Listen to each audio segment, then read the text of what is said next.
wabarakatuh. Materi kita hari ini adalah tanah dan keberlangsungan kehidupan. Tanah merupakan komponen penting bagi kehidupan di bumi ini, terutama tumbuhan. Tumbuhan memerlukan air dan nutrisi, dan untuk mengolahnya menjadi bagian yang sangat dibutuhkan oleh kita, terutama manusia. Pada kali ini kita akan pelajari tentang peranan tanah, lapisan tanah, komponen-komponen tanah, dan yang utama adalah kita akan menguji kesuburan tanah dengan menggunakan bahan alami dan bagaimana cara kita menjaga tanah itu sendiri.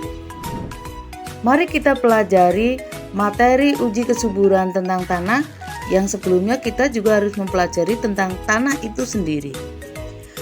Menguji kesuburan tanah dengan menggunakan bahan alami yang ada di sekitar kita seperti kunyit, bunga telang, dan bunga pacar air. Langkah ini digunakan untuk pemanfaatan lingkungan sebagai sumber belajar yang menyenangkan dan tidak membosankan. Bahan alami yang ada di sekitar kita yang sudah tersedia seperti kunyit yang mempunyai banyak sekali manfaat baik untuk masakan, untuk kesehatan, dan juga kita bisa memanfaatkan untuk indikator. Kemudian bunga telang kita sering menjumpai digunakan untuk membuat teh herbal atau pewarna makanan.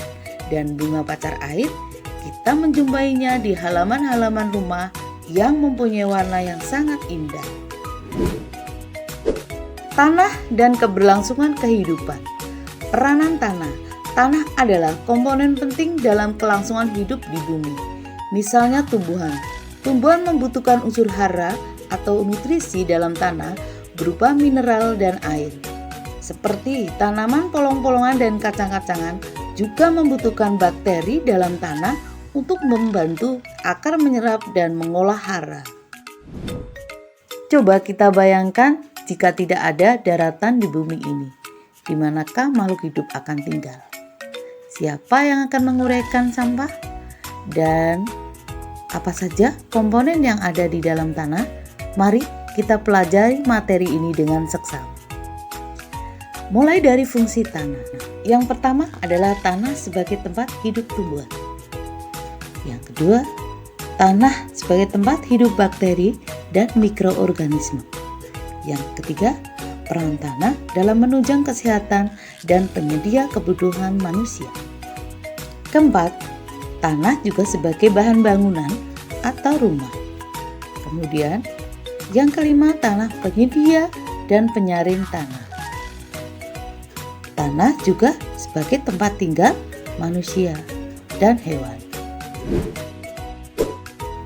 Salah satunya tanah sebagai tempat hidup tumbuhan, di mana tumbuhan memang tidak mampu berpindah-pindah untuk mencari kebutuhan hidupnya. Oleh karena itu, tanah harus dapat menyediakan segala keperluan hidup bagi tanaman yang ada di atasnya, sehingga tanaman bisa mengadakan fotosintesis dan dapat tumbuh dan berkembang dengan baik. Tanah juga sebagai tempat hidup bagi organisme atau hewan-hewan yang ada di dalam tanah. Mikroorganisme sangat penting untuk kesuburan tanah. Dan hewan lain seperti rayap, semut, kaki seribu, dan cacing ini mempunyai peranan yang sangat penting untuk melakukan dekomposer atau penguraian tanah sehingga menjadi subur. Peran tanah yang lain, tanah sebagai penyedia keperluan kehidupan manusia. Tanah juga sebagai tempat tinggal manusia. Rumah kita berdiri di atas tanah. Tanah juga sebagai tempat kita bermain, berolahraga, dan mengadakan aktivitas-aktivitas yang menyehatkan. Juga sebagai penyedia air. Proses pembentukan tanah terjadi melalui satu proses pelapukan di mana batuan ini hancur baik melalui proses fisika, biologi, dan kimia dalam jangka waktu yang cukup lama. Yang kedua adalah proses pelunakan terjadi saat batuan telah berubah menjadi partikel yang lebih kecil. Batu ini akan perlahan terkikis dan menyebabkan pelunakan. Yang ketiga adalah proses tumbuhnya tanaman perintis atau pioner. Batuan yang telah melewati proses pelunakan akan ditumbuhi oleh tumbuhan perintis seperti lumut atau yang kita kenal dengan lichenes. Proses selanjutnya adalah penyuburan tanah. Batuan yang sudah lapuk sempurna akan mendapatkan bahan organik dari organisme di atasnya dan tanah mengalami proses penggemburan. Nah, sekarang kita lanjutkan pada lapisan-lapisan tanah yang disebut juga dengan horizon. Horizon O adalah bagian atas, simbol dari bagian tanah yang didominasi oleh bahan organik. Horizon A adalah tanah mineral yang terbentuk pada tanah atas atau lapisan atas di bawah horizon O. Horizon B bercirikan hilangnya seluruh atau sebagian besar struktur batuan asli dan menunjukkan satu atau lebih sifat, sedangkan C adalah bahan induk tanah. Kesuburan tanah adalah kondisi atau suatu keadaan kemampuan tanah untuk mendukung pertumbuhan tanaman dengan komponen-komponen yang ada di dalamnya, baik komponen biotik atau hidup dan komponen abiotik. Keduanya sangat berpengaruh dan saling mendukung untuk pertumbuhan makhluk hidup yang ada di dalam atau di atas tanah. Kesuburan tanah dapat kita lihat dengan ciri-ciri tanah subur. Yang pertama, memiliki humus yang tebal. Ini menandakan semakin tingginya bahan organik atau unsur hara. Yang kedua, ketersediaan humus juga menandakan sistem drainasi yang cukup baik.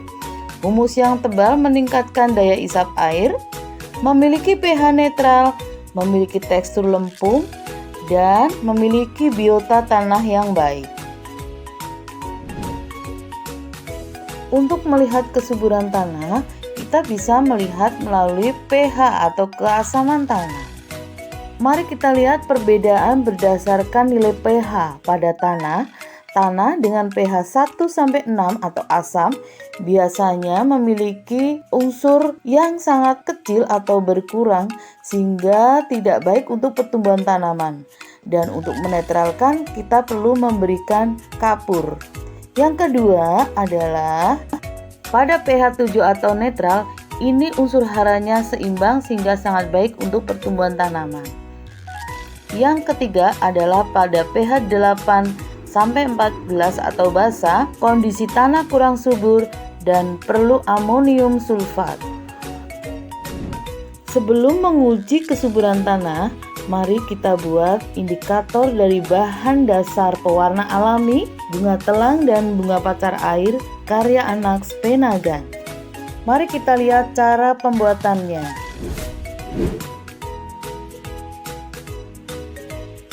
Assalamualaikum warahmatullahi wabarakatuh. Saya dari SMP Negeri 1 Klaten.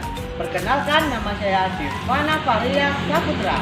Saya ingin membuat karya dengan judul pemanfaatan bunga pacar air atau Impatiens balsamina dan bunga telang Clitoria ternatea sebagai bahan dasar warna pembuatan laklus.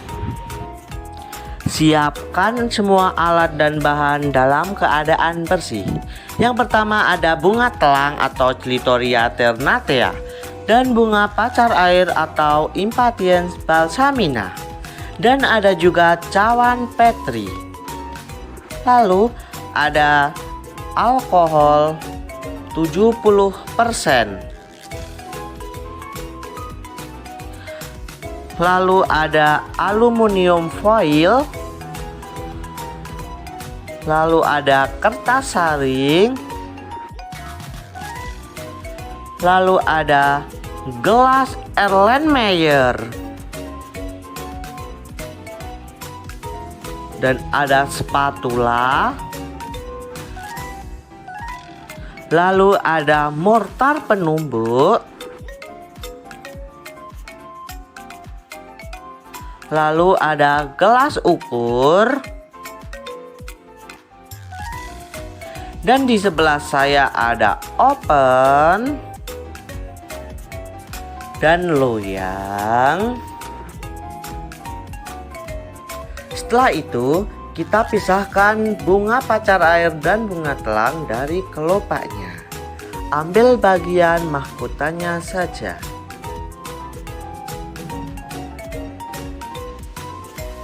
Begitu pula sama dengan bunga pacar air dan bunga telang.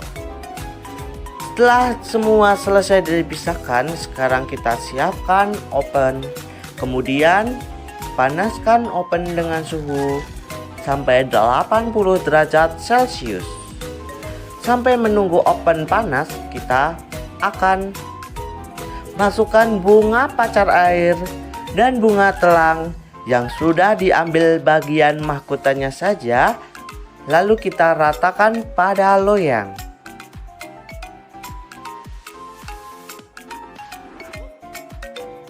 Setelah itu, kita masukkan bunga pacar air dan bunga telang ke dalam oven dengan suhu 80 derajat Celcius. Setelah bunga pacar air dan bunga telang kering, kita angkat perlahan, lalu kita diamkan dan angin-anginkan.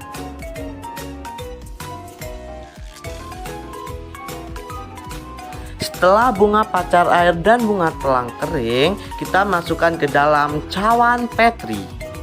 Yang pertama yaitu kita haluskan bunga pacar air ke dalam mortar penumbuk. Setelah itu kita masukkan ke dalam gelas Erlenmeyer menggunakan spatula. Setelah itu kita beri alkohol 20 ml.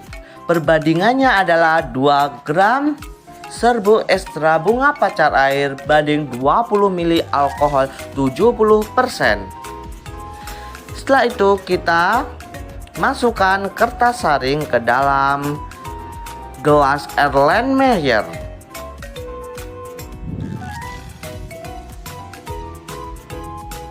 Setelah itu kita ambil aluminium foil secukupnya, lalu kita lapisi dengan karet gelang.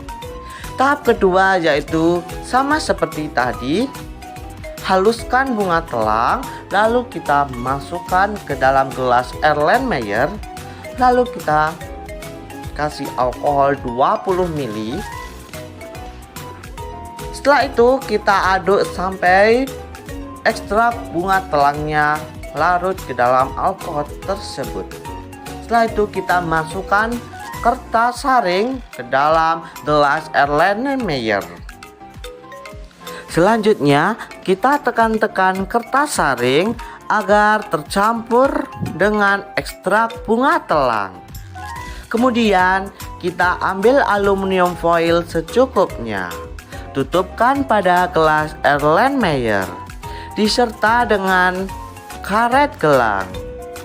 Setelah 24 jam, kita keluarkan kertas saring dari ekstrak bunga pacar air dan bunga telang ke dalam cawan Petri dan dibantu dengan spatula.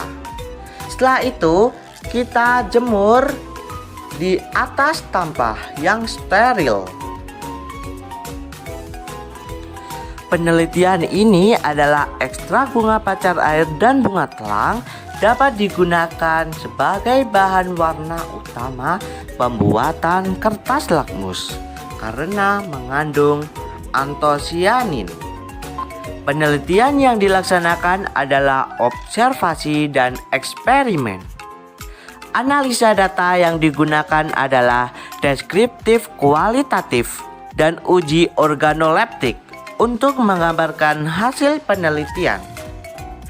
Kemudian kita keringkan kertas lakmus. Setelah kering, saya kemas menggunakan plastik yang cantik dan mempesona. Karya SMP Negeri 1 Kranggan. Lakmus dari bunga pacar air atau Impatiens balsamina dan bunga telang atau Clitoria ternatea sebagai bahan dasar warna pembuatan lakmus. Setelah itu kita akan menguji ekstrak bunga pacar air dan bunga telang. Pada penggunaan lakmus menunjukkan bahwa lakmus bunga pacar air dan bunga telang pada larutan jeruk cuka yang mempunyai rasa masam menunjukkan warna merah. Hal ini berarti lakmus ekstrak bunga pacar air dan bunga telang dapat digunakan untuk membuat kertas lakmus. Sedangkan jika diaplikasikan ke larutan yang berupa pembersih yaitu sabun, sampo, lakmus menunjukkan warna biru. Hal ini menunjukkan warna yang berbeda dengan yang bersifat asam. Sekian, terima kasih. Dengan menguji kesuburan tanah, kita akan tahu pentingnya mengetahui pH tanah. Yang pertama adalah menentukan mudah tidaknya ion-ion unsur hara diserap oleh tanaman. Umumnya, unsur hara mudah diserap oleh akar tanaman pada pH netral karena sebagian unsur hara terutama unsur makro mudah larut dalam air. Sedangkan pada pH lebih rendah atau tinggi, ketersediaan unsur hara makro akan menurun. Sekarang kita lanjutkan pada pH tanah dapat menunjukkan unsur-unsur hara yang dikandungnya. Pada tanah asam banyak ditemukan unsur aluminium yang selain bersifat racun juga bersifat mengikat fosfor sehingga tidak dapat diserap oleh tanaman. Sedangkan pada tanah alkali atau basa ditemukan unsur natrium dan molibdenum yang lebih besar sehingga dapat meracuni tanaman. Selanjutnya kita perhatikan tabel perbandingan pada skala 1 sampai 14 di mana skala 1 sampai 6 tanah bersifat asam dan banyak mengandung unsur aluminium dan fosfor, mudah diserap dan bersifat racun. Sedangkan pada pH netral jumlah unsur seimbang, sedang pada pH basa dapat meracuni tanaman. Sekarang kita lanjutkan untuk menguji kesuburan tanah dari bahan-bahan alami. Sediakan alat dan bahannya. Bahan yang pertama adalah kunyit dan lakmus dari pewarna alami, lidi gelas plastik, label, dan siapkan 5 macam tanah. Sekarang kita perhatikan langkah-langkah menguji kesuburan tanah berikut ini.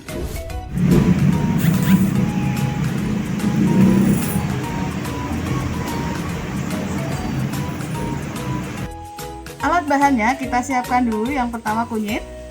Kemudian kita siapkan kunyitnya seperti ini. Kita beri lidi, jangan lupa lidinya. Kemudian 5 macam tanah. Tanah hitam, tanah kompos, tanah coklat tua, coklat muda, dan krem. Nah, ini kalau tanahnya keras kita beri air dulu. Setelah kita beri air, kita uji dengan indikator alami dulu dengan menggunakan kunyit. Kita masukkan seperti ini. Dan tunggu sekitar 2 menit. Kita lihat hasilnya. Untuk tanah hitam, warna kunyit tetap. Kemudian untuk tanah kompos, warna kunyitnya juga tetap. Untuk tanah coklat di sini warnanya kegelapan atau kebiruan, ini menandakan basah. Dan tanah coklat muda, ini kunyit pudar, ini berarti asam. Dan yang krem adalah pudar kunyitnya hingga asam. Demikian. Oke, kita pakai lakmus biru ya. Ini buatan anak-anak dengan menggunakan pewarna alami dari bunga telang. Kita masukkan satu persatu.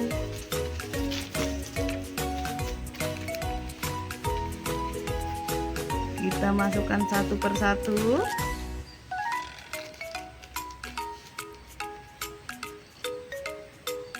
Kita tunggu 2 menit. Oke, kita kembali ke hasil perubahan warnanya. Tadi kita menggunakan kertas lakmus biru. Nah, ini ketap lakmus biru. Kita lihat perubahan warnanya. Yang pertama, untuk tanah hitam ini tetap biru. Kemudian tanah kompos juga tetap biru. Yang tanah coklat juga tetap biru. Dan kita lihat untuk tanah coklat muda ini terjadi perubahan warna merah. Berarti dia asam. Kemudian untuk tanah krem ini juga terjadi perubahan warna merah. Berarti asam. Sekarang kita pakai lakmus merah. Ini juga buatan anak-anak dari bunga pacar air. Kita masukkan ke tanah hitam, tanah kompos,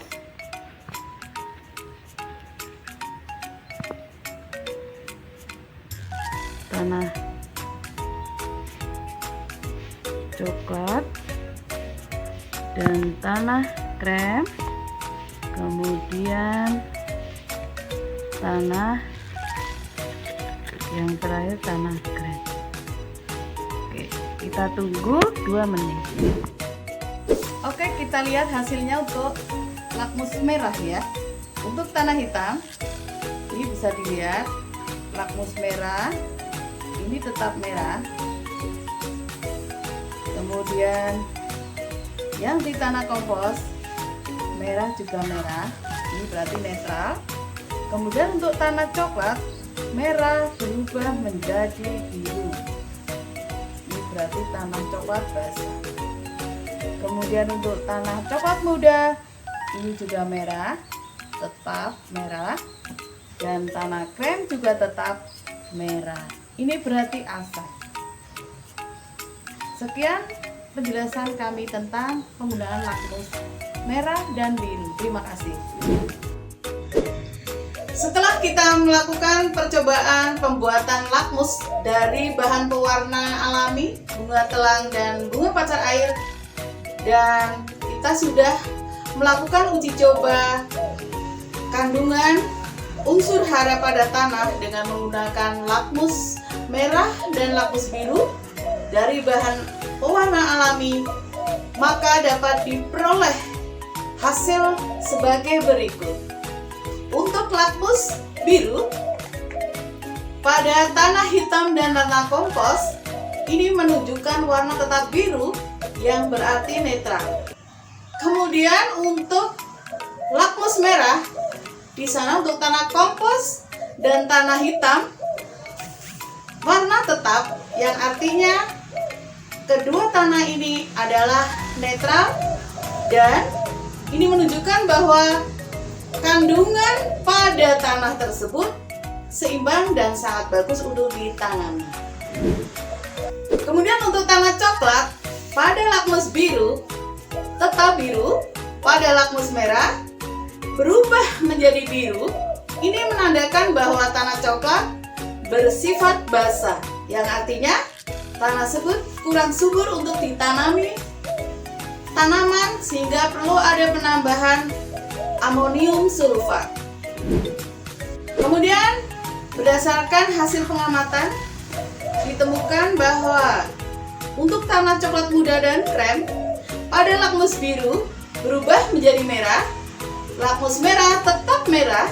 Ini menunjukkan bahwa tanah bersifat asam, yang mana tanah tersebut kurang cocok untuk ditanami, kurang seimbang, sehingga perlu pemberian zat kapur untuk menetralkan. Sekarang kita lihat pada tabel perubahan warna indikator. Untuk pH asam, lakmus merah tetap merah, biru menjadi merah pada kunyit warna kuning pudar. Basah, merah menjadi biru, biru tetap biru pada kunyit berwarna biru tua. Kemudian untuk netral, lakmus merah tetap merah, biru tetap biru pada kunyit berwarna cerah. Nah, sekarang kita lihat produktivitas tanah melihat dari warna tanah. Untuk tanah hitam, biasanya di sana akan banyak mengandung unsur hara sangat baik untuk mendukung pertumbuhan tanaman yang ada di atasnya. Kemudian tanah coklat adalah tanah aluvial yang berasal dari pengendapan erosi sungai. Tanah ini sangat baik untuk daerah pertanian. Selain itu, kita juga pernah menjumpai tanah dengan tekstur warna abu-abu. Tanah ini biasanya mempunyai drainase yang cukup buruk sehingga kandungan unsur haranya sangat sedikit dan unsur besi reduksi. Untuk tanah coklat cerah atau krem, ini kandungan unsur haranya sangat rendah sehingga cocok untuk ditanami tanaman musiman. Tanah sebagai tempat tinggal kita, bagaimana cara melindunginya? Yang pertama adalah mencegah erosi dengan melakukan reboisasi. Yang kedua, mengolah tanah dengan mengemburkan tanah. Memberikan pupuk organik sehingga proses biologi tetap terjaga. 4. Mengurangi penggunaan pupuk kimia atau pestisida.